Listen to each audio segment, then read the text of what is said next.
Yo, yo, yo, what's up, world? Welcome back to another episode of the No Pressure Podcast. I'm your co-host, Tej McCray.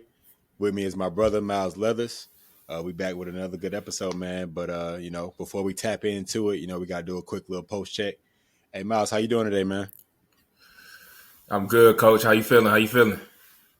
Good. I really don't know what I was just doing with my hands, but that kind of just threw me off. But I'm doing good, bro. Today was Tuesday. Good day at school. I do math 3, so like the 11th graders had their ACT today, man. So I had a real light day. Most of my kids was testing. Like I think I had at most 4 kids in the class, so it was real chill for me, bro. No complaints. Yeah, that's love. That's love. That's love. So during like testing, just kind of walk the world through what a testing day looks like from your So this role. is this is state test, meaning like they don't test in the classroom. And at about 8:45, all the 11th graders got called out to go to a specific hallway. So like I said, majority of my class in every class period got called out. And the ACT, I know most of us are pretty familiar with the ACT or the ACT. To get enrolled in college. I know they got rid of it for a little bit when COVID was going on, but yeah, bro. The 11th graders had that shit today. So like I said, it was a real light day for me. The only, I guess, downside is I had to cover. I got third period planning and I had to cover a class, but you know, it can't be a perfect day, I guess, but it was good enough. True. Sounds good. Well, yeah. Yeah, man. What you get Before I into? go into my day, before I All go right. into my day, and I want to address some stuff from the last pod that we did, man. I got a I already know little. what you about. All right, go ahead. I caught a little. I caught a little pushback, unwarranted pushback from some Uh people, huh. just Uh huh. about Duke Carolina, who's the best player to put on a Duke jersey, the best player to Mm-hmm. put on a Carolina jersey. Got a little pushback from some people. So let me explain. All right. So first and foremost, like I said in the last pod, I'm a huge Duke fan. Um, Anytime the GOAT conversation is brought up, it's amongst Duke players. A lot of people are going to say Christian Laettner. Some people might throw like Bobby Hurley, Shane Battier, Grant Hill. Some people are going to say those names, right? Last episode, I said Kyrie. I'm biased, obviously. But if you want to really, like, if I want to really break it down, if I want to really get into the details about it, like Grant Mm-hmm. Hill, Christian Laettner, those guys are kind of before my time, right?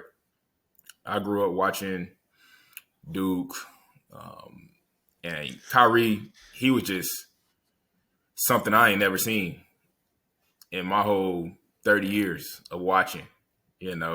Just how good he was, how he had the ball on the string, how he get any shot he wanted, how he get to the rim anytime, how he attracted the defense. Like, he was just amazing to me in the short time that he played. Mm-hmm. All right, 11 games, 12 games, however many games it was. I just ain't never seen that, right? And I'm going to take it a step further. Zion was cut from that same cloth with just a Duke player I just ain't never seen as far as like dunking the ball every time he gets it, head at the rim, unstoppable. You can't do nothing with him. You can't guard him. It's no scout for him.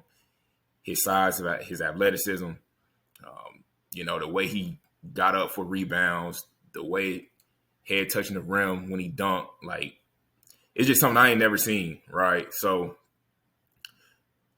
been watching, like I said, been watching for a long time. And, like I said, Christian Laettner, all due respect to him, he just not cut from that same cloth as Kyrie, as Zion, as, some of the one and dones that we don't have. I'll throw Jason Tatum in there. You hate Jason But Tatum, yeah, but you hated him at Kyrie Duke. and I didn't think he was that good. I didn't think he was that good at Duke. Now, obviously, he's spectacular in the NBA, but that might be a story for another day. Okay. But at Duke though, like, he was high and low. He was high and low. But he really turned it on once we got into March, and He had a really good ACC tournament. They ran through the ACC tournament. Ended up making it to the national tournament. Ran into that South Carolina team that was really good. Head coach Frank Martin.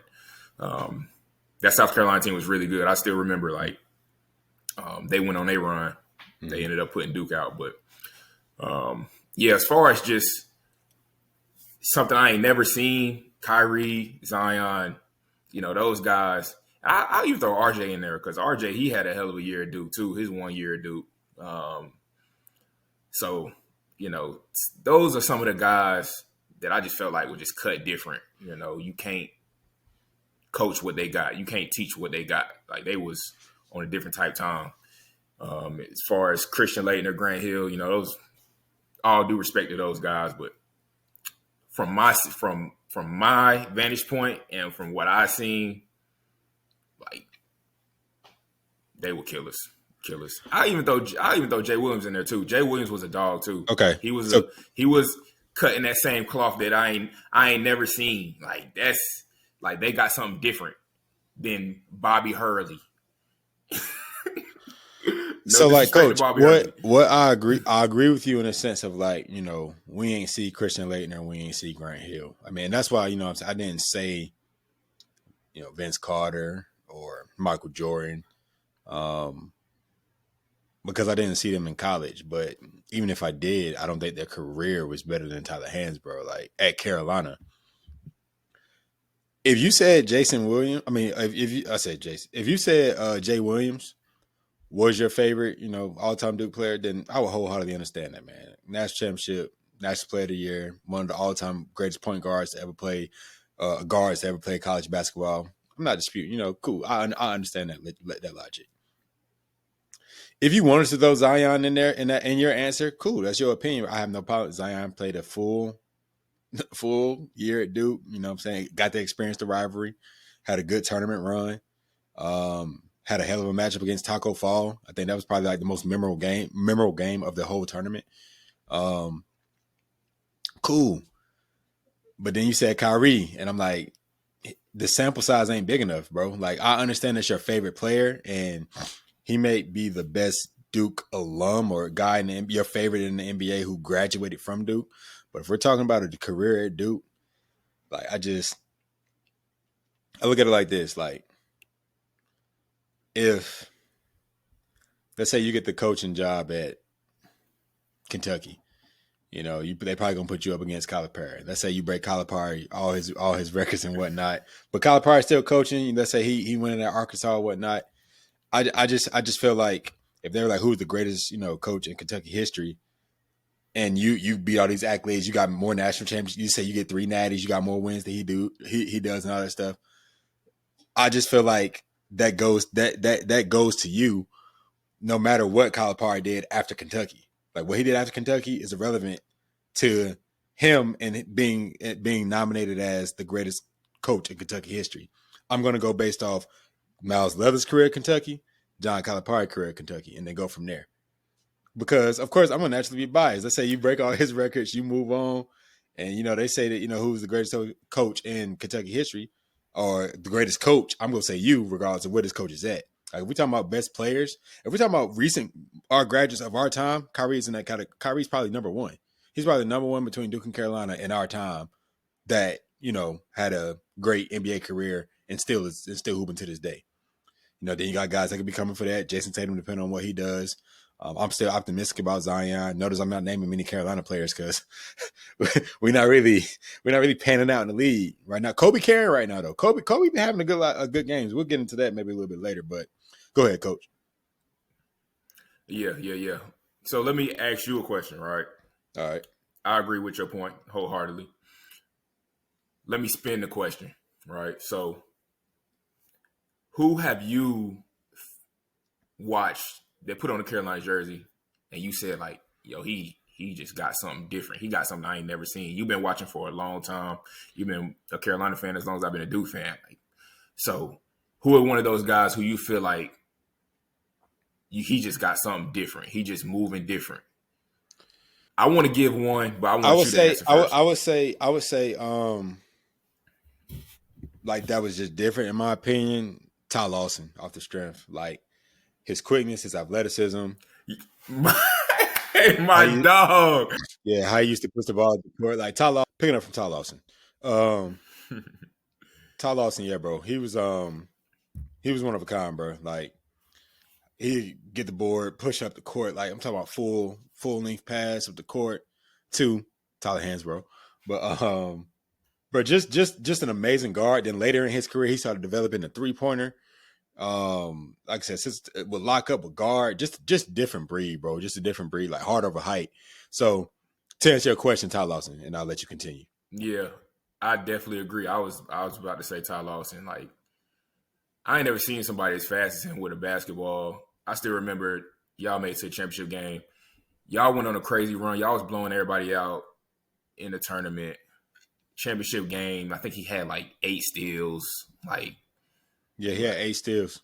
Like he was just fake, man. He was so fake. He was so fast. Who did we beat? Was that Michigan State? We beat Michigan State, right? Michigan State. Yeah, we low key beat their ass. I mean, y'all killed everybody that year. I still remember that. Like, I was so mad. Y'all killed everybody. Y'all ran through everybody. The way similar to how UConn ran through everybody last year. Yeah. Or how Duke is doing this year. Don't jinx us now. I mean, I ain't trying to jinx y'all, bro, but I mean, real talk, bro. Like, did you see that clip of the lady interviewing Caleb Love and was like, you know how to beat Duke, you've done it before. What's y'all game plan? And like Caleb Love kind of like froze, like he ain't know what to say. Boy, look nervous. Yeah, I feel, bro. It ain't shit you can do, Caleb. Boy, look nervous. Shit his pants right there on air. Yeah, damn right he nervous. I mean, rightfully so, bro. If you see what y'all are doing, bro, like, man, listen. If Caleb in Arizona finds some way to get this done, then he is undoubtedly the Duke Slayer. Yeah, but that would be crazy. The odds are stacked against, yeah, bro, because to sweep y'all his last year at Carolina, then send K home, first ever matchup in the Final Four. That's some big shit. We y'all kicked our ass, I think, the year after that, and then he transferred to Arizona. But if he so happened to do this, dog, boy, he's the Duke Slayer. Yeah, for sure. I'll give it to him. It's a tall task, but we'll see how it go, man. We already beat Arizona once this year, so we'll see how it go in the tournament. But yeah, I wanted y'all, and that, like I said, y'all was at Arizona. Yeah, facts. But I totally got off topic. I guess as far as my day, woke up, took Kyler to daycare, got back to the crib, tried to get this campus as fast as I could. Once I got to campus, did some work on the office. I came back to the house because Mariah had a meeting. By the way, my wife called me out about these headphones. She said these headphones is weak. So, Mariah, if you listen to this, Mariah, you didn't have to call me out like that. Bro, all you got to do is you got your AirPods. You can connect your AirPods to your laptop. Yeah, I'm gonna tighten up. You see, I'm not really a glitz and glamour type guy. Whatever get the job done. That's kind of my speed. But I digress. So yeah, Mariah had a meeting, so came back to the crib, played with Kay for a little bit, then went back to campus, try to get a little bit more work done, try to get on the phone, try to navigate in the portal, stuff like that. But after that, got home, picked up Kyler from daycare. Family walked around the neighborhood for a little bit. And I actually went to the gym. Yeah. What you do in the gym? I hooped. Oh, hold on. All right. Okay. All right. Put us in the moment. Man. So, all right. So, my brother, you hoop. You put us in the moment, bro. We want to be in the gym with you. I mean, we won the first game. How many games you play? Three. Played 3 games. Won the first game. I played okay the first game. Second game, found a little rhythm. Scored some buckets, hit a couple threes. All right. Third game, top of the key. You said what? I said top of the key. Nah. Off the dribble from the wing, I hit one like that, and then I hit another one. I hit another from the top of the key. Off the dribble. Yeah. Hey, you was in your bag. Yeah, usually I'm a catch and shoot guy, man. I was handling the rock today a little bit. But third game, I think we was up like 12. We was up like 12-5 at one point. We ended up blowing the lead.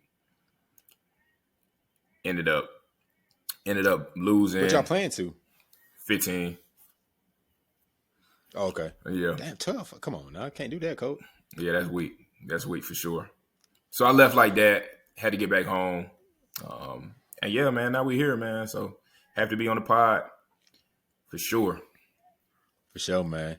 You said something that stuck out. You said you shot off the dribble, bro. I be telling the guys up here that I be hooping with, like, I had a ball in my hand a lot up here, bro. But I was like, growing up and like when I'm with the homies, like I don't have a ball in my hand. I'm usually off ball, catch and shoot, boring. But here, I done developed like the shot off the dribble a little bit, man. So I don't know. I guess it just come with the times, bro. Yeah, we man. gotta keep adding our bag. Yeah, man. I'm similar to you. I ain't never really been like a guy off the dribble, catching, shooting off the dribble. That ain't never really been my thing. But you know, I was feeling good today. Nah, you just been a dog. You been a dog. Chill. Hey, y'all, man. I was gonna tell y'all, man. He back in the Park and Rec days at Hawthorne, bro. He eliminated me when we was about 8 years old when I played for the Hawthorne Knicks. I think he was with the Magic at the time, man, and they eliminated us. And that's when I first met, bro. Miles was the tallest dude on the team, playing center, playing point center, playing point center, bro, doing everything, man. But nah, bro, Miles always been cold. One of the greats. He's my favorite basketball player to this day. But I don't know, man. It's like he's also my favorite person to go against, man. We ain't going against each other in a while, bro. I ain't played basketball. I know I took the whole month of March off, bro. I just ordered some new Sabrina shoes. Sabrina Nice. I don't know how to pronounce the last name. Sabrina Nice School or whatever. Mm-hmm. No disrespect, but I just ordered some new hoop kicks. I gave myself to April 1st. I'm locking back in. Got me some running shoes. So I'm going to run, start back on my running shit. Get back in the gym. Got a little added motivation, man. But, you know, we'll tap into that later. Got a little added motivation to get back right. It's hard for me to lift during the season, bro. How do you lift during the season? Like during the basketball season? I don't. I should. I definitely should. It's so hard, bro. You know, definitely have the option to lift with the guys. But I try not to. I try to let them do their thing. But I don't know. Maybe next year. I might go ahead and get into it with the guys. But see, I used to love getting, especially this past year, first semester, I had fourth period planning, and that's when we have our weight training class with like majority of the athletes. So that's when I really used to get it. And even during the season, it was a little bit easier. But they made the change second semester, and my planning is third now, so I didn't get to lift as much. So like, really from January to where we at now, bro, I really just kind of been chilling, been resting, but you know, just been more tapped in. The coach didn't really have time to get into the gym. You know, it's an excuse, but. Send all that to say, bro, I'm locking back in April 1st, bro, and I'm looking forward to it, bro. What you say? Back in the gym with some of the guys who aren't running track. What you say your motivation was? Go ahead. What you say your motivation was? Man, you know, we got a little trip coming up, you know, with the lady, with my wife. Of course, you and Mariah as well. We got a little family. Yeah, we are family and friendship coming up in Cancun in August. Late July, early August, man, like right before we get back into the school year. So looking forward to that. Got that finalized. So yeah, man, gotta get right, man. Can't be on the beach, you know what I'm saying? You know, I gotta look good, coach. Gotta look back. I mean, I look good, but gotta look better, you feel me? Gotta enhance. Yeah.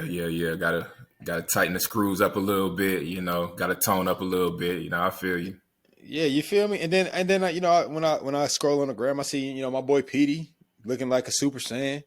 John Lopez looking like a Super Saiyan.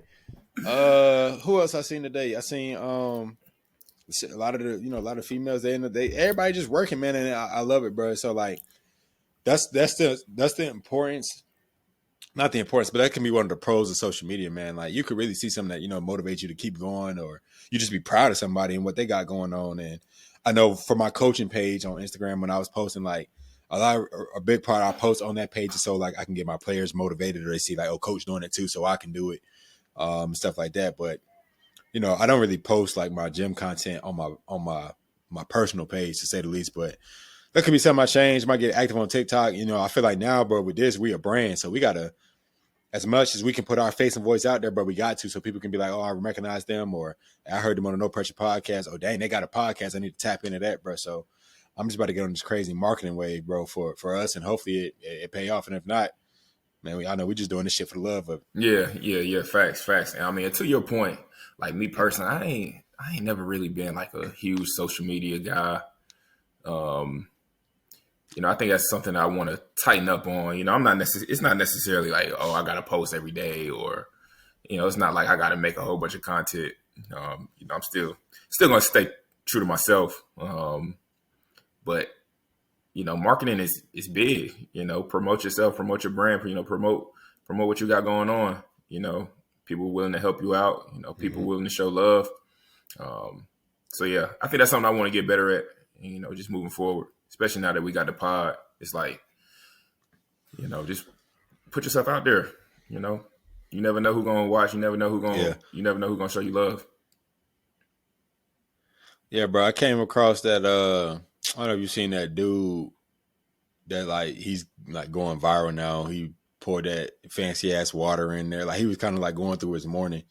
I don't know, I remember her name, but anyway, one of his videos that came up on my TikTok shit, and he was like, what got him going? He was like just posting. He said he used to be hesitant about posting, and questioning and thinking he sounded weird with all that shit, but he was like, he just kept posting, bro. And that's like the 4th or 5th time I've heard that. Like, even with our first episode, bro, I think it's a prime example of that. Like, I was kind of beating myself up about, the audio issues on my end. But in the end, I was just like, man, let's just get the content out there. We go just look there, improve, and go from there. And I really feel like we had a big improvement from our second episode to our first episode.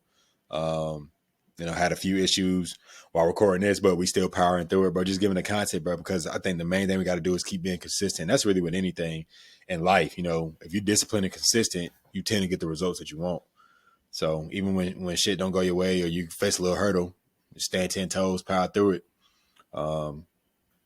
Yeah, bro, I feel like that's, we two examples of that. Yeah, for sure. So yeah, keep supporting, man. Keep showing love. We definitely gonna make sure we reciprocate for sure. Yeah, everybody that's subscribed, everybody that's tapped into Spotify, which we just got on this week. Shout out to us. Apple Podcasts, those that like to, prefer to log in on YouTube. Speaking of which, Coach, I've been talking to people about the podcast, and everybody got their ways of what they listen. What's your preferred method of listening to a podcast? I ain't gonna lie. Like I like watching a visual, so whether that's YouTube, Spotify, Apple, all that's cool. But I think a visual connects you a little bit more, just in terms of, just listening, watching. I think, for example, 520, they got their little setup, and it's super dope, just watching them joke around one another, just seeing their interactions. I think that makes me watch even more, you know what I'm saying? So, I'm probably like a YouTube guy, watching just a visual. I think that helps me out, and it helps me connect a little bit more. What would you say is yours? Bro, it's funny you say that, bro, because I was talking to Jay earlier, and not earlier today, but earlier in the week. And he was one of the ones I was discussing that preferred method with. But yeah, he was saying like, he prefers YouTube as well. And I was like, bro, I think I don't have the attention span for YouTube, but that is the piece that I appreciate. I feel like you get more of the emotional piece. You can kind of feel like you feel more of the energy visually looking at, what they saying and what they got going on, or even facial expressions. Because whether it's family that tell me or my students that tell me, like I talk with my face. So like my face kind of tell how I'm feeling in the moment. But to answer your question, I actually prefer, like, I'm in my car a lot. So I feel like it's just audio. If I'm at the house, I'm kind of moving around a lot. It's very rare that I'm like just sitting down doing nothing. But saying all that to say, like, sometimes I don't have the attention span to sit through the whole thing, but if it's just playing in my ear or if it's playing in my car on a car ride, like that's really when I listen to the most podcasts is when I'm driving, bro. Because where I'm at, bro, your car ride, you gonna have a car ride. Ain't no such thing as a short car ride. Nah, facts. I wanted to ask you too, just in terms of the pod. How do you feel moving forward, just in terms of like? My bad. I got my wife in the background. I know what she got going on, bro. Hey, well, my wife is crawling through the set right now. So that's love, man. That's love. She don't want to mess up what we got going on. Shout out to Retreats for that, man. Throughout my whole concentration. And yeah, I told the world about how you was talking about my headphones too, for sure. But anyway, yeah, just in terms of like the podcast space, what are outside of no pressure, what are some of your favorite pods that you like to listen to that grab your attention? What's something that you really tapped into right now? Like you said, definitely 520. I think that's probably my favorite at this moment. And I think one of the reasons I'm tapped into them so much is because they posting content every day now. Like they got their 520 in the morning. Like they posting content every day. And they got a good chemistry. So them, the Pivot, Ryan Clark, Fred Taylor, and Channing Crowder. That's another good one. And I like the Pivot because they'll tap in with football and athletes, but they'll go into different avenues. They'll tap in with coaches. I think those are the most in depth. Like I feel like I get the most out of those from an information standpoint. I like Club Shay Shay with Ocho and Shannon Sharp. That they just funny, bro. But another one, man, actually is one that my wife listens to. It's called Sisters Who Kill. Like I only listen to it when she listens to it. So actually she's into like, the crime shows, all the murder, all those scenes. She ain't crazy or nothing, I hope not, but she ain't crazy enough. She just enjoy that content. But she played this podcast called Sisters Who Kill and has been listening to them almost since day one, I believe, because I remember when she was first playing, like their audio, they would have audio issues, but they just kept posting. But now, they're getting paid for the work that they're doing, and what they do is just pretty much talk about different murder stories, but like provide dialogue with it. It's actually pretty cool, bro. So like on the car ride, if she driving, which ain't often, but if she driving, she might play one of their episodes, and I might be listening to it. It's really good content, bro. So probably those four off the strength. Oh, I'm tripping, and All the Smoke. Gotta shout out All the Smoke with Matt Barnes and Steven Jackson. I think that's a great podcast. Two guys who are authentically themselves, similar to us. Mm-hmm. So yeah, I think those would be like the 5-hour highlights. What about yourself? What are some of the ones that you tapping into? Yeah, 520 for sure. Like that's every day. It's to the point now where if I go without listening to 520, something ain't right. Like I'm having a bad day or something like that. It's part of the routine. Yeah. To your point, I think that chemistry is really, really strong. They authentic. I enjoy Jeff Teague's stories about how when he was in the NBA and how the NBA is operating on a day-to-day basis, contracts. He really does a good job of providing those intricate details in terms of the NBA that the casual fan just is not really familiar with. So, and they funny, man. They hilarious. I love them. I love what they got going on. And B Hen hilarious, dog. Yeah, man. Shout out B Hen, man. He is hilarious. He is hilarious for sure. Yeah, bro. But I mean, I even besides from like the joking, I like when they really like they take a deep dive into topics, especially in terms of the NBA. Obviously basketball favorite sport, so they do a good job of really going in depth about what's going on in the NBA and what's on their mind. And I think the production is really good, and they got a good thing going on for sure. I did want to shout out the Pivot too.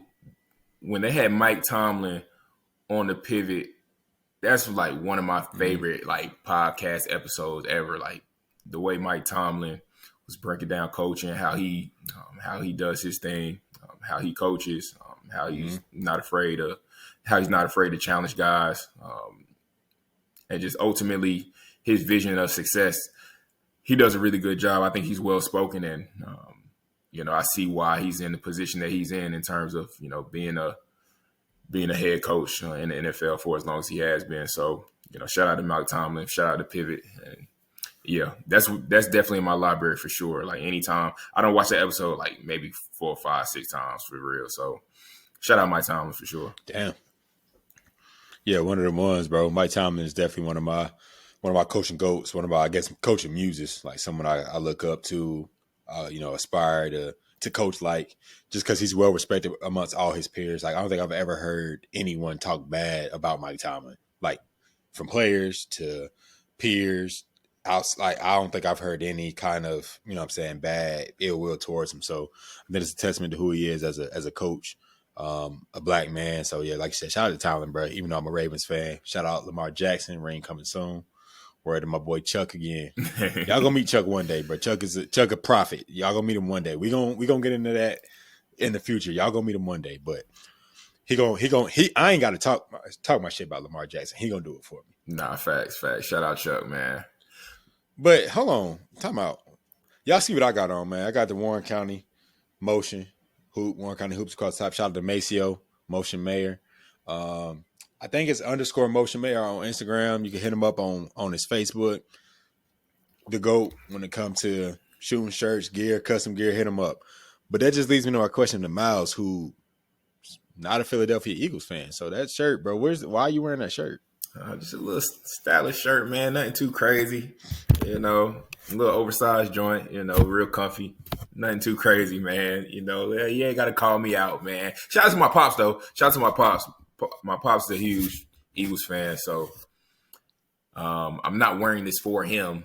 But like I said, man, he went crazy when the Eagles beat the Chiefs in the Super Bowl. They dominated them boys. It was ugly. But yeah, pops was going crazy. Saquon said it was going to be that way. Yeah. Saquon said they can't F with us. Yeah, they went crazy. That was a performance for the ages, for sure.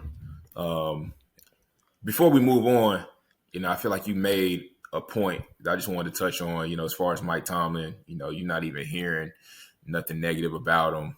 Never heard any bad stories. Mm-hmm.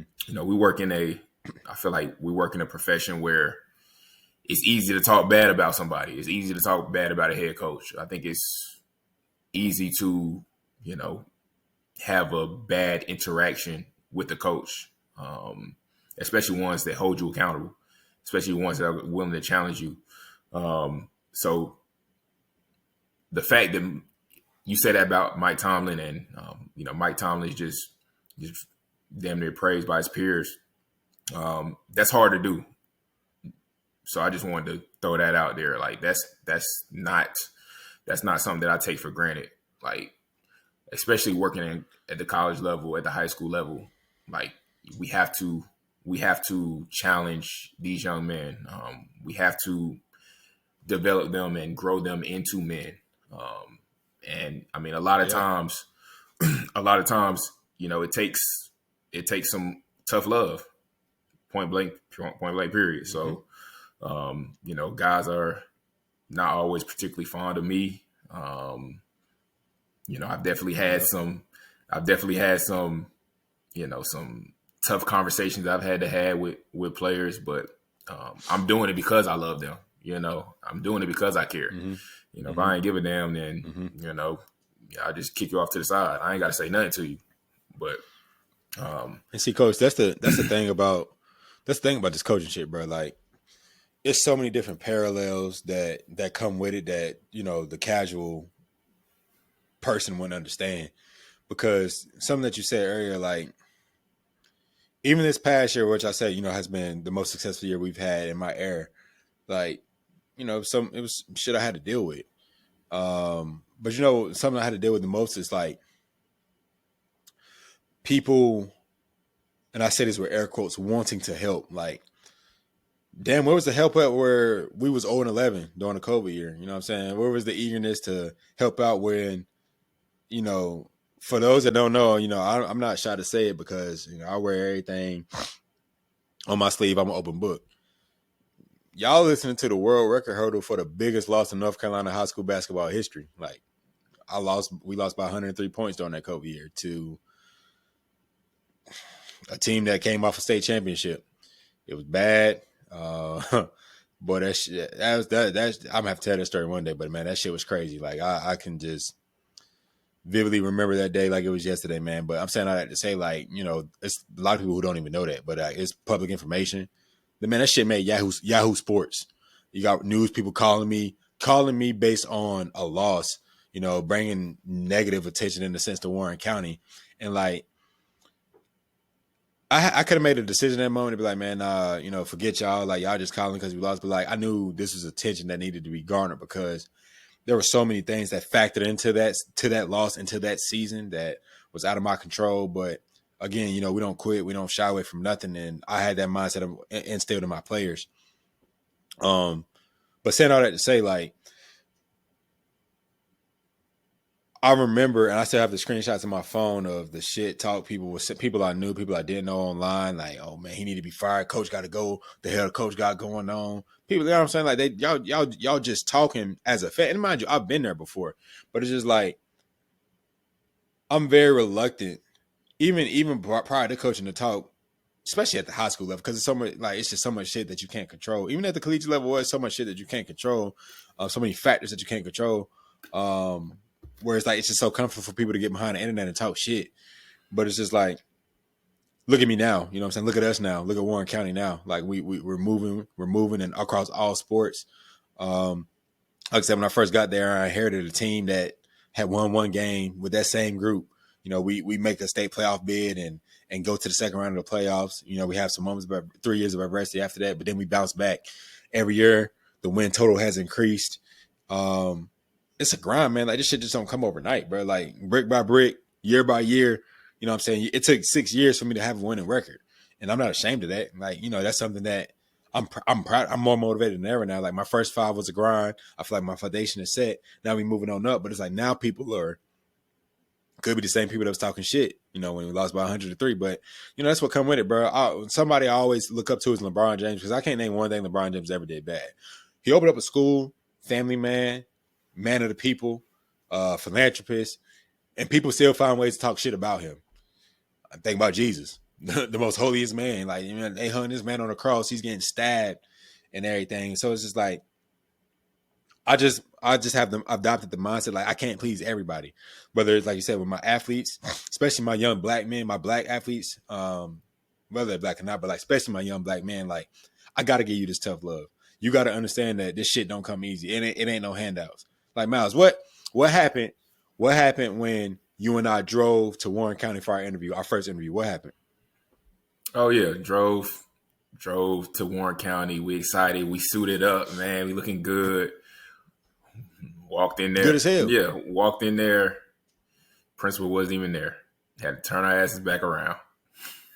I'll never forget that. No, that and forgot that they had the interview scheduled. Like, I ain't gonna say no names, but forgot the interview was scheduled. But mind you, you know what I'm saying? I'm working my job in Greensboro, which is 2 hours away. Coach working in Raleigh, about an hour, 15 hour, 20 away.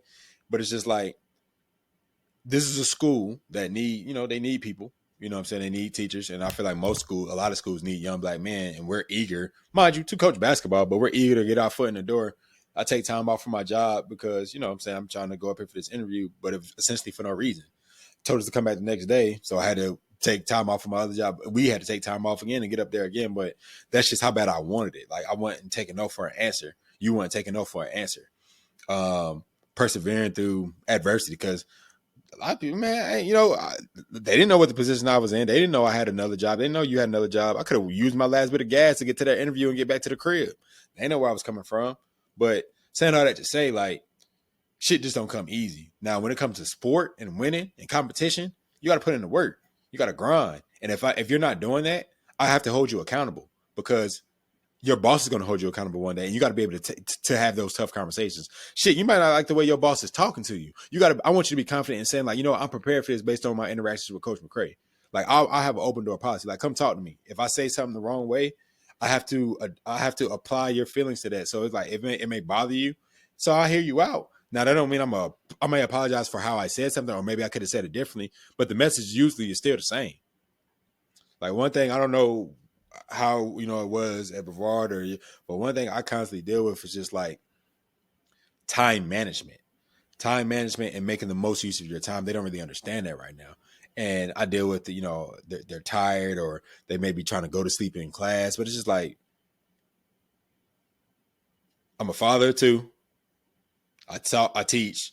I got my teaching certification while coaching, but like I never let anything else take away from their practice time. I never let anything else take away from if they needed me, a phone call, a text message. I always make time. I take care of my responsibilities. When I had homework, I got my homework done. When I had meetings, I went to my meetings, but I still had a practice plan going. Sometimes I would, what I'm saying, I'm on top of things because I don't want them to, there are times where I'm like, man, I'd rather go home and chill with my boys and chill with my wife, but I'm still gonna go to practice because what I look like canceling practice because I don't feel like practicing today, or because I had a bad day from a teaching standpoint. Say my class was bad and I'm in a bad mood. I don't take my frustrations out on my basketball program, on my basketball players.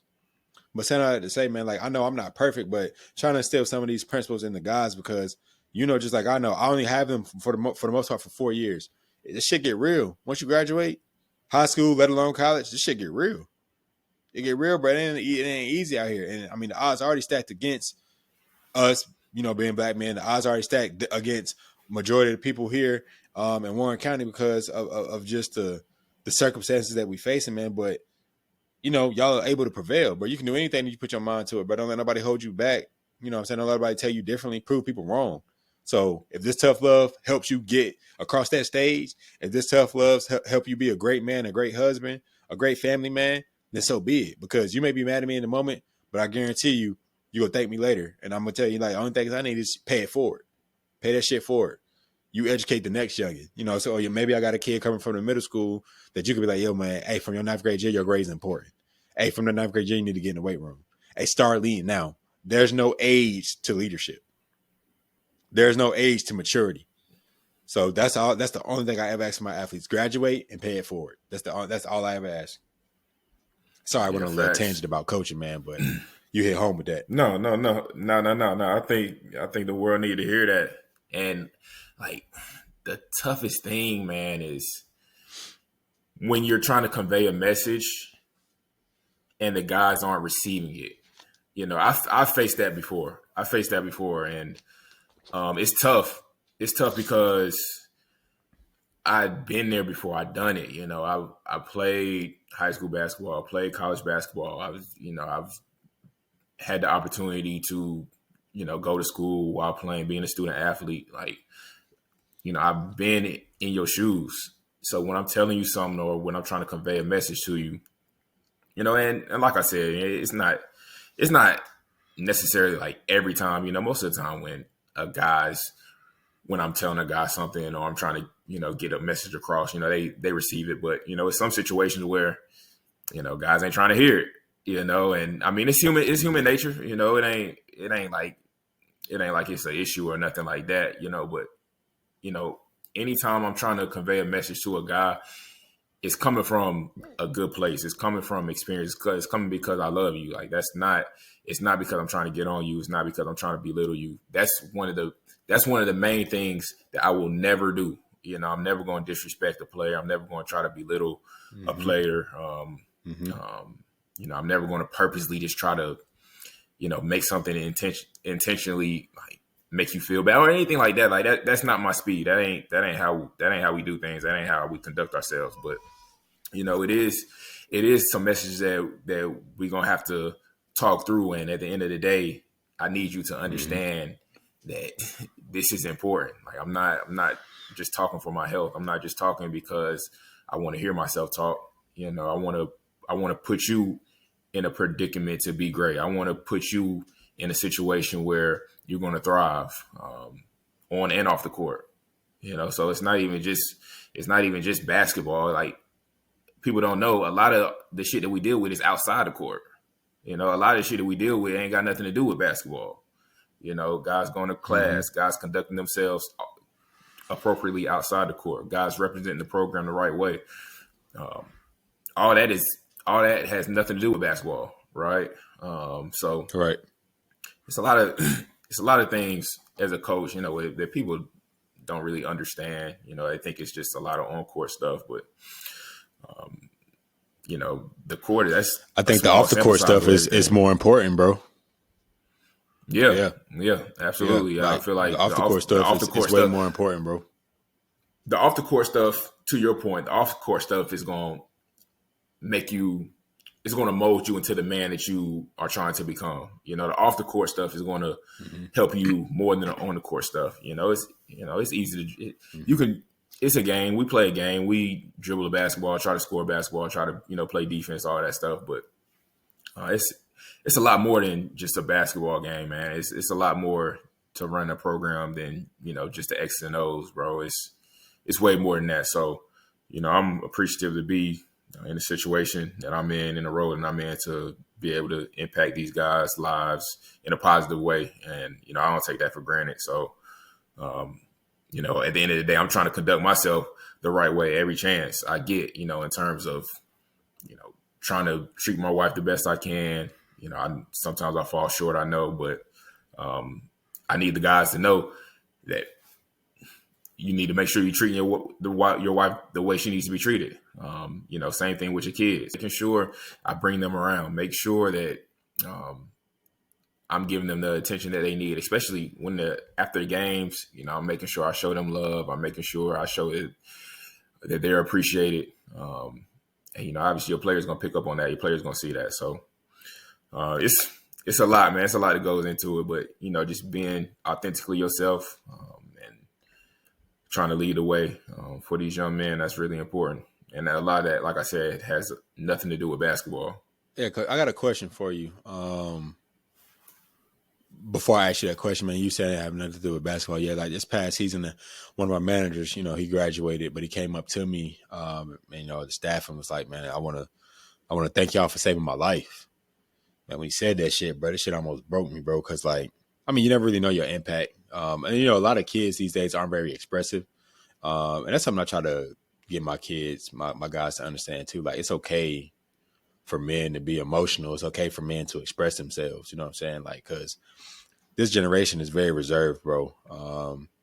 And I feel like I said, I've always been open. I just based on my upbringing and, some of the things that I know I didn't want to adopt as a man, but, just being tapped into your emotions. But yeah, so hearing him say that, like, that just proved right there. Like I said, it's bigger than basketball, man. And he was just a manager, not just a manager, because that role is very important, but a manager for the program. And, he saw the benefits that it had to him and his livelihood. So, what I'm saying, it's bigger than basketball. But my question for you, bro, obviously, you coached for a certain amount of years, not being a parent, not being a father. And of course, now you're a father too. Would you say that your kids have given you, as now strictly as it relates to coaching, and maybe even in your marriage as well, but like more patience? Yeah, I would say so. Dive in. I would say so. Just in terms, I would say just in terms of like just my overall patience. I feel like this past year, for people who don't know, I'm the assistant coach of our varsity team, but I'm the head coach for the JV team. And I mean, that was something I was stressing to everybody, our coaching staff, for the JV team, our players. Like, we got to have the utmost patience with one another. And I mean, going into the season, I didn't know if we were going to be good or not. I just know that, these guys are looking to me to lead them to the promised land. And, in my head, I'm thinking, this is a college JV team. I don't really know what to expect. So I'm going to go in as patient as I possibly can. I mean, and come to find out, they was way more advanced than I ever expected. So going into it with the mindset of being patient, I mean, it was cool, but they was ready to rock and Yeah. roll. And I mean, we ended up having a really good season. So, um, you know, kids definitely helped me with my patience.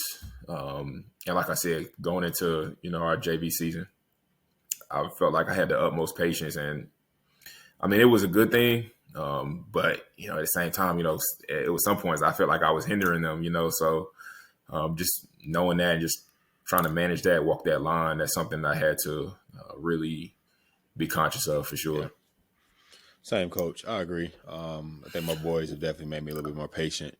Not even a little bit, a whole lot more patient with my guys. From a basketball standpoint, and obviously in my my marriage as well. Just patient in life.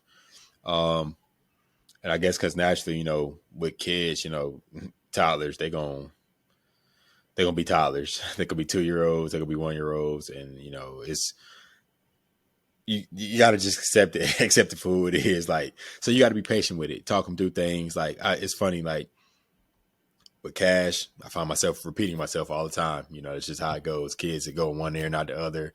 You say you hear what I'm saying? Yeah, I hear you. Then they do the exact opposite.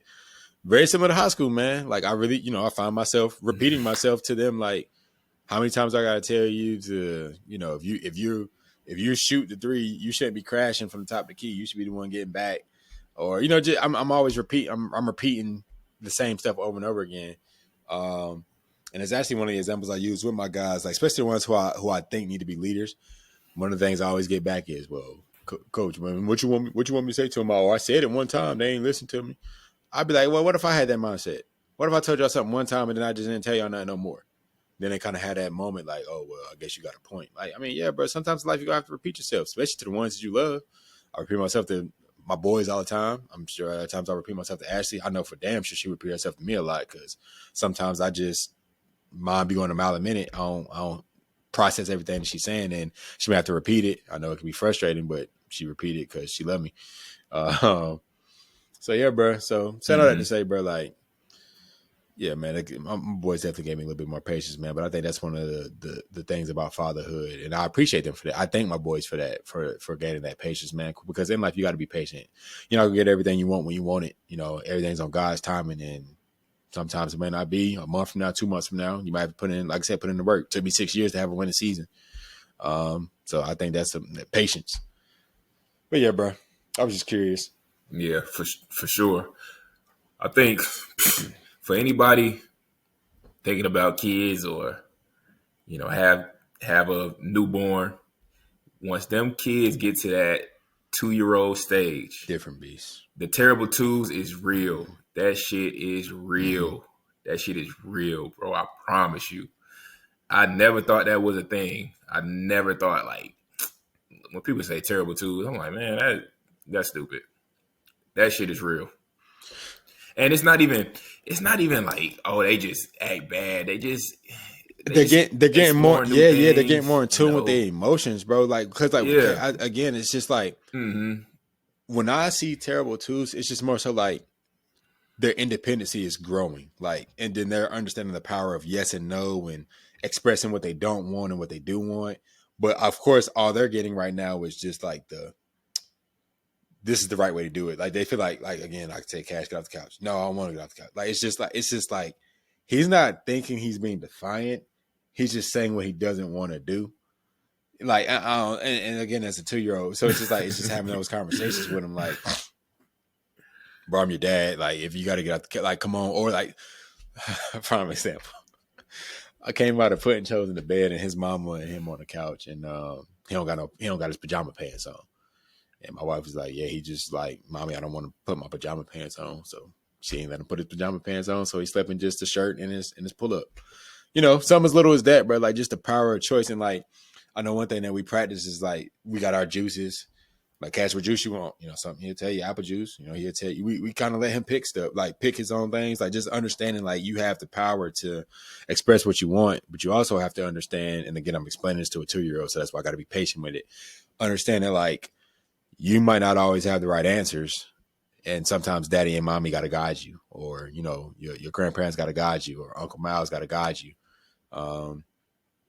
Some, you know, blowing off your food. Like, you know, you're getting Cash is obviously he's feeding himself now, but there are times where he would try to eat and it's hot. And I'm like, you know, you got to blow your food. So now if him or his mom be like, hey, make sure you blow your food, you go and pick it up. He do his little 2-year-old blow and then he eat it. And, you know, that's just practicing our guidance, bro. But Terrible 2 is definitely real, man. These kids, they something else, bro. Today, Cash, he had his swim lessons, gave him a bath. Fresh out the bath, you know, I'm about to moisturize him. I'm turning around to get the lotion. He said, look, Daddy pee. Boy, pissed on my mattress.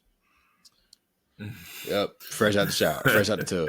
And I'm talking about some look, Daddy pee. I'm like, man, you like, you know, we in the process of potty training. You know, he's definitely getting there, but you know, I know typically when I get out, I can't swim, but typically when I get at the pool, I do got to use the bathroom. But he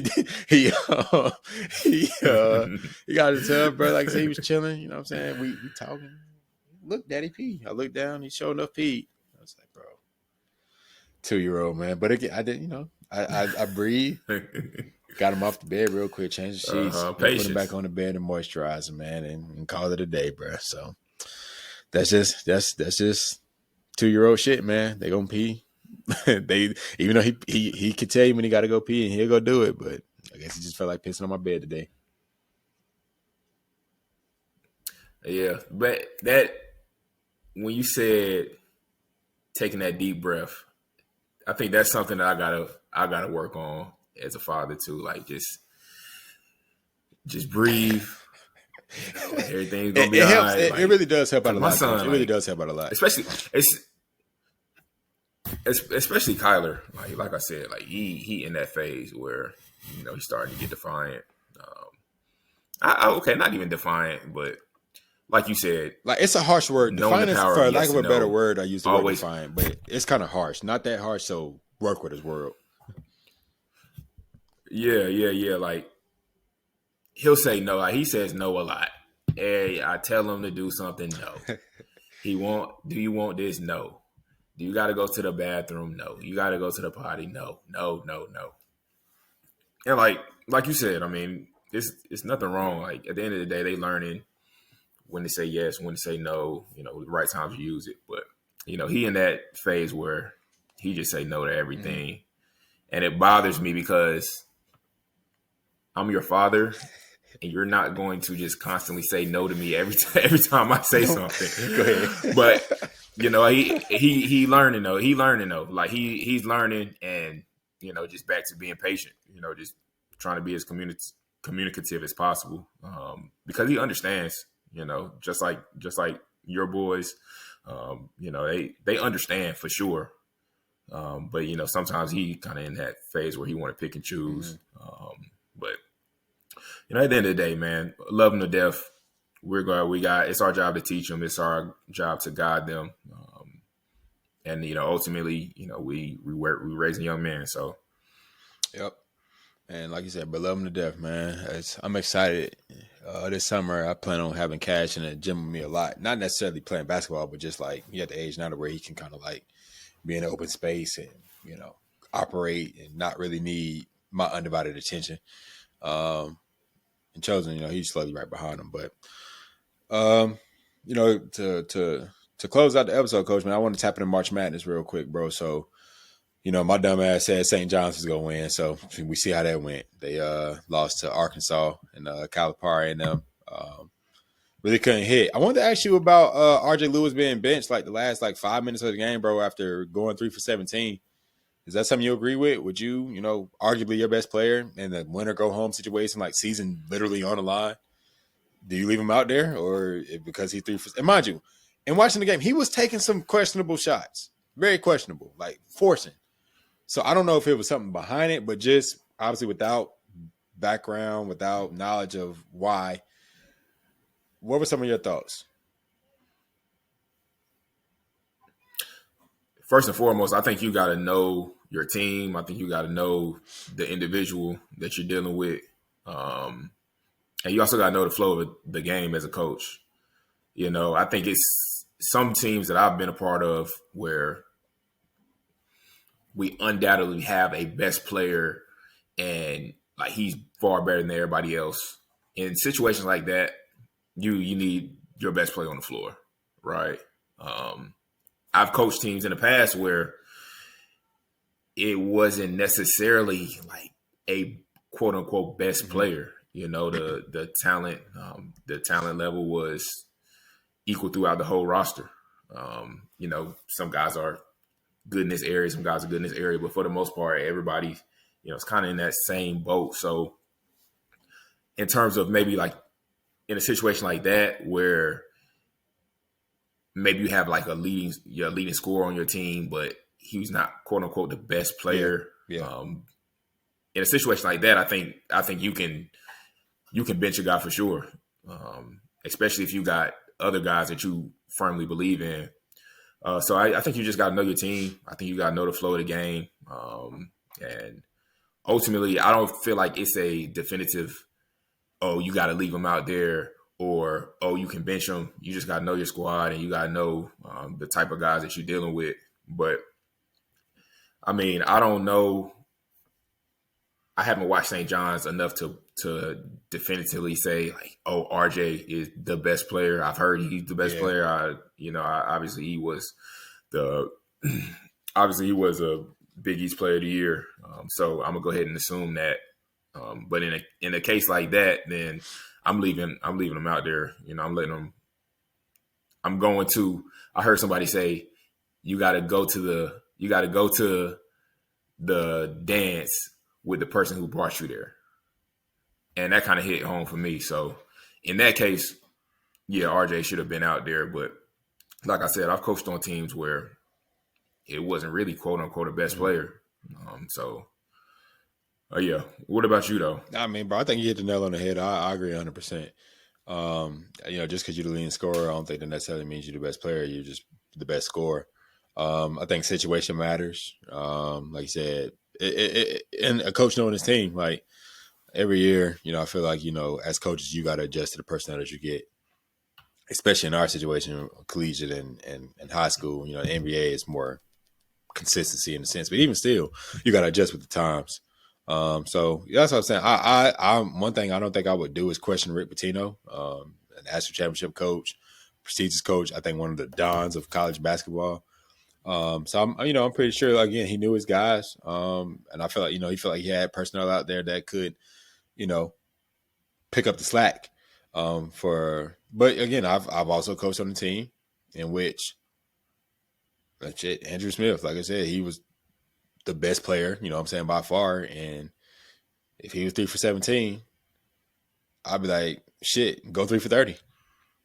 I mean, as long as you're taking good quality shots, I don't think you should take bad shots. But if you're taking quality shots and it's just not your night, I'm not. But see, my group this past year, I think, I had at one point in the season, I had 4 guys that was averaging at least 10 points a game. Like, that's a coach's dream. Like if a guy is off, you got 2 other guys that can pick up the slack.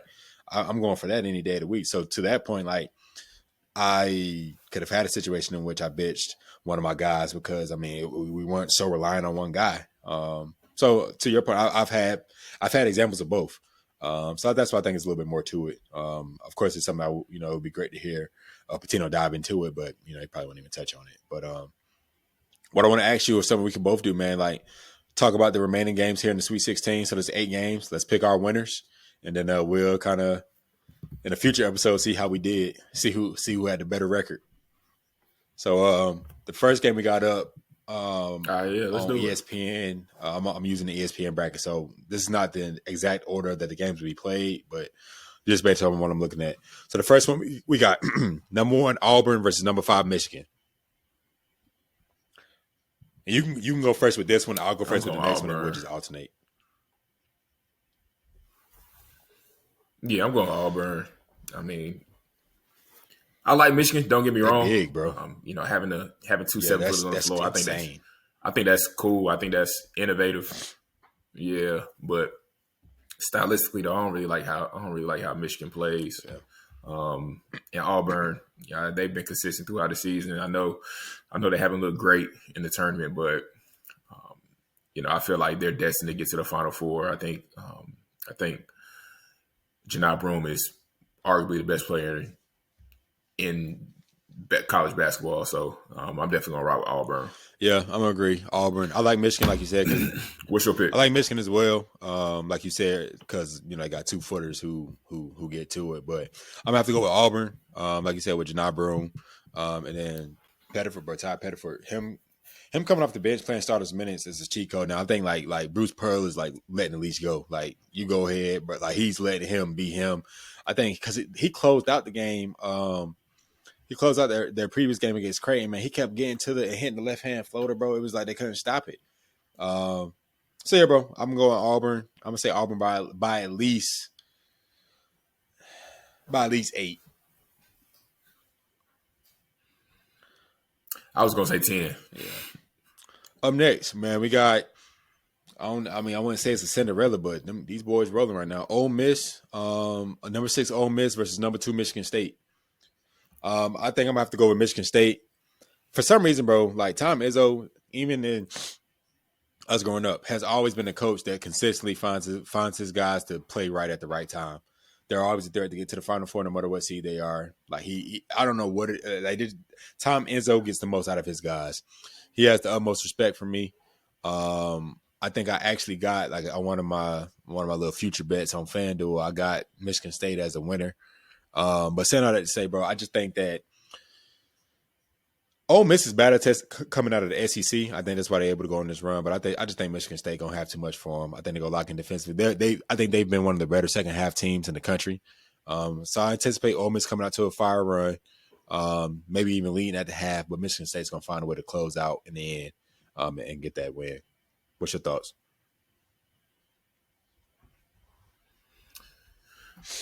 I think I'm gonna agree with you. This is gonna be a close game. I do feel like both of these teams have went on pretty good runs. I'm actually not high on either one of these teams. I don't feel like either one of these teams have a shot to make it to the Final Four. Neither one of these teams damn sure don't got a shot to win the championship. Respectfully, I agree with everything you said about Tom Izzo. Ole Miss has had the luxury of not playing 2 tough teams so far, and I feel like it's kind of the same way with Michigan State. I don't feel like they really played anybody as of yet. So one team has to win. I think Michigan State, they go squeak it out, but Michigan State won't make it. They ain't gonna make it past that. Man, my boy took a jab at Carolina, but it's all good. Said Ole Miss ain't had to play no tough teams. All right. Next game, we got Florida and Maryland. I really think this gonna be a decent matchup. I just think Florida's loaded, bro. I think Florida got seniority over Maryland. I think Maryland run in here, bro. I just think they simple enough. They just ain't got enough for Florida. I'm just keep it as simple as that. Walter Clayton is really good. Yeah, I was just about to throw that out there. Walter Clayton, the first time I saw him play is their last game against UConn. Before we get to Florida versus Maryland, my results, how do you feel about Dan Hurley? Dan Hurley, one of my favorite coaches in all the nation. What's your thoughts about him? I love him as a coach. I think he kind of models like the relationship and the intensity and the passion that I want to have from a coaching standpoint. I do sometimes feel like Dan though can kind of get into his little moves where he's like complaining too much. Like I think he said like this would be earlier this year because UConn went on like I think a 3-game losing streak, and I think they was in the battle for Atlantis. He was like, you don't get adequate time to prepare, so he's like, this probably be the last like in-season tournament that we do. Bro, just take your L's and learn from them. Like it's okay, like. Just, those in-season tournaments are part of college basketball. Then when he was trying to blame the refs, and their loss to Florida, like, man, I watched the whole game. Like, it was a great game back and forth. I just think Florida just found a way to close. Florida, again, they have seniority. They found a way to close that game out. I don't think the refs took control of that game or anything like that. But he went to the tunnel. You know what I'm saying? Like, I hope they don't F and do that to y'all in regard to Baylor, as they were about to play Duke. So, I mean, outside of that, but from a coaching standpoint, I love him. I would love to be coached by a guy like that, bro. It's just always exuberating passion and the love for the game and the love to win. He just love to win, and sometimes he could just be a little bit brash in that, but that's what come with it. But how you feel? Yeah, I like him, man. I like him a lot. He's a guy, especially from an X and O standpoint. Like he probably take the cake just in terms of how intricate their offense can get. They always get catch and shoot threes. They get back doors. They find matchups that they like.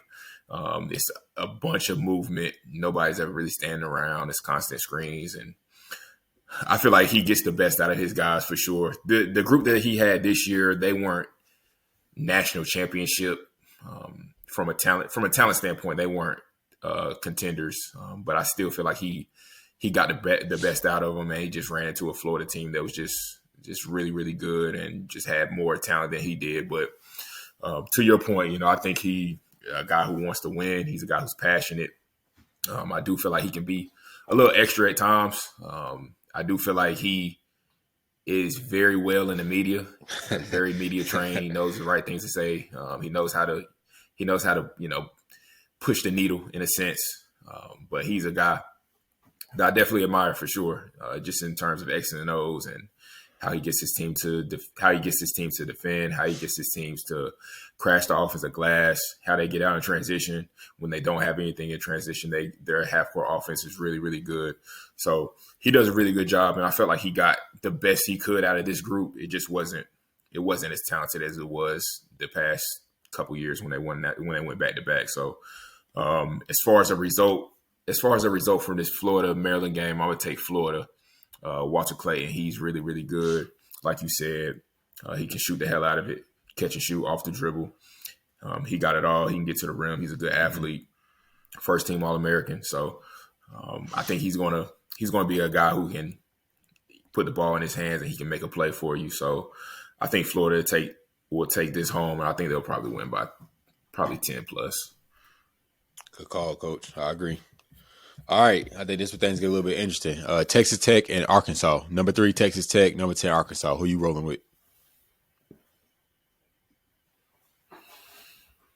I'm rolling with Arkansas. I don't think Texas Tech is very good. I don't think Arkansas is great either. I do feel like Arkansas is extremely talented. I agree. Just in terms of Arkansas's style of play, I don't think it's not as good, or I don't know, it's not as efficient as the other top teams in the nation. I don't think they shoot it particularly well, but they're talented. Boogie Flan, he's really, really good. DJ Wagner, he can get to the rim anytime he wants. They have size, they have athleticism. Yeah. He got that senior leadership within him. So they got a squad. They got a really, really talented team. And I feel like they'll handle Texas Tech.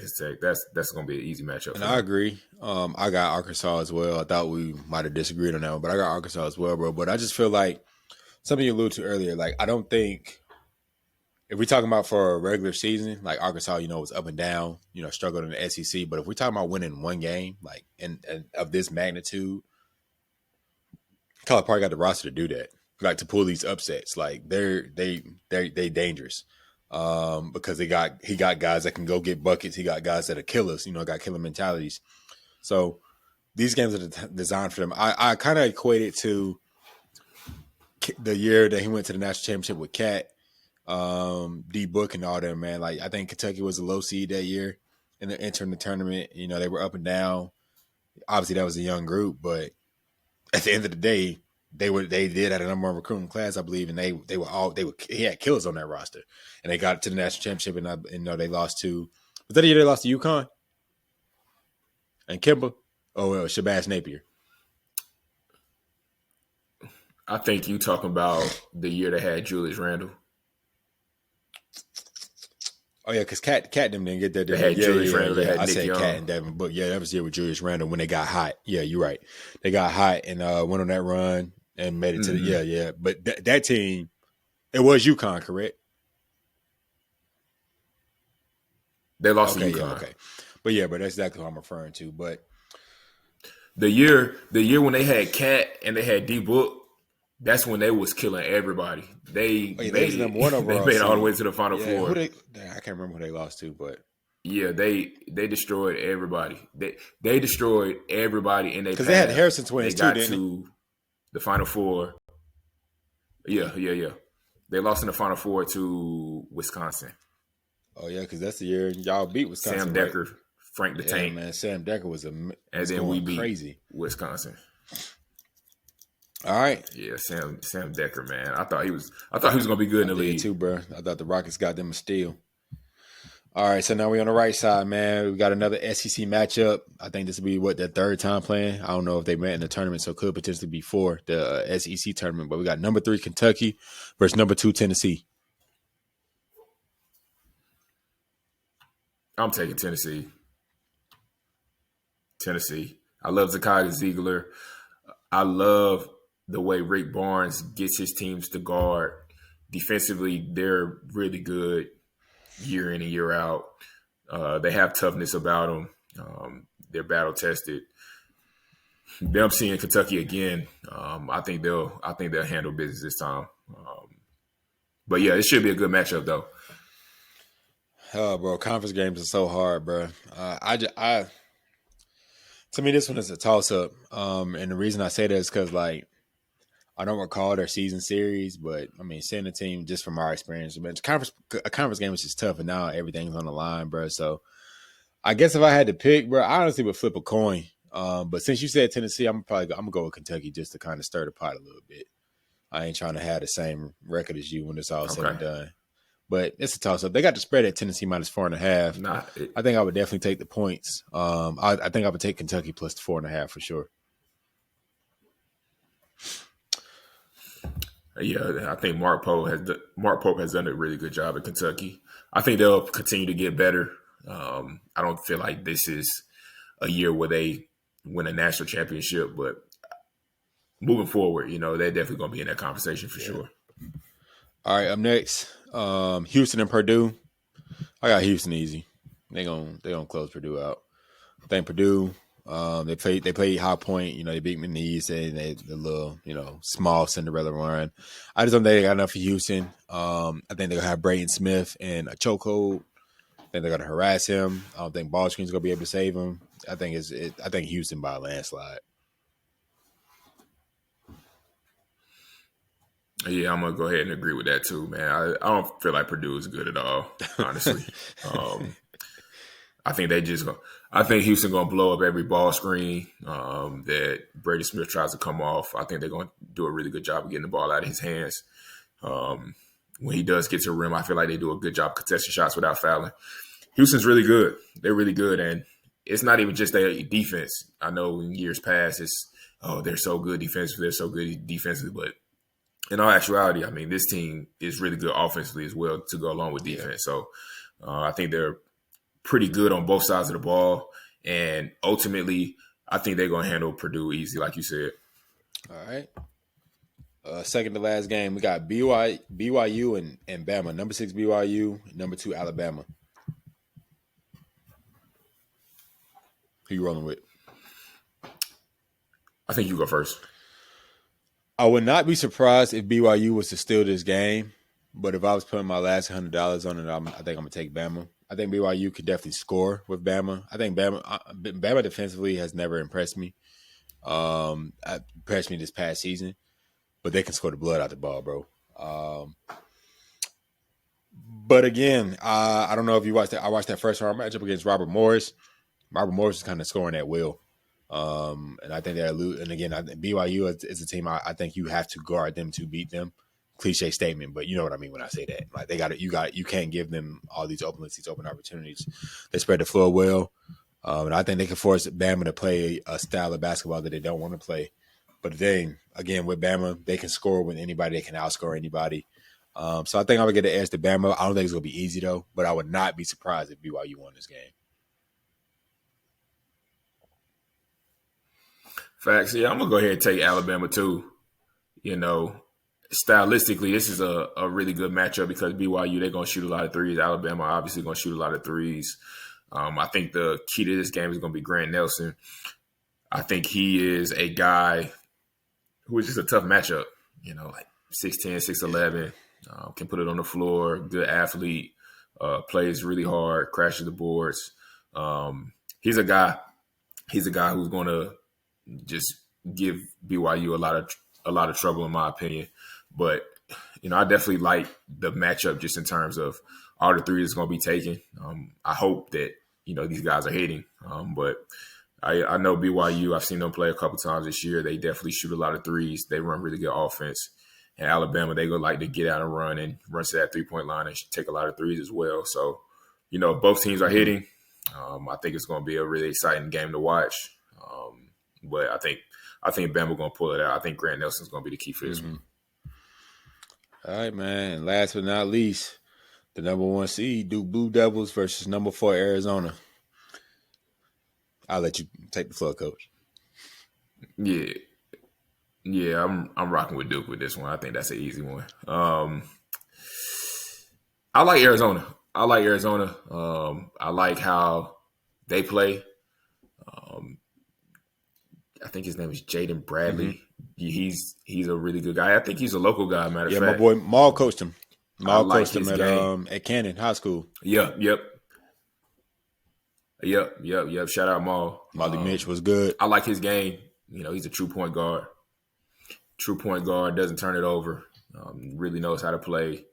Caleb Love, obviously, he can be a guy who can win a game, lose a game. So, I like their backcourt.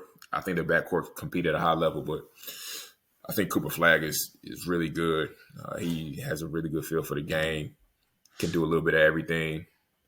He's not enamored with stats. He plays to win. And he's just a winner, man. He's just a winner. I think in a tournament like this, March Madness, one and done, you need winners on your team. And, Cooper Flagg, man, dare I say, he's the ultimate winner, in my opinion. Caleb Love, Dude Love, Kevin Love, Duke by 25.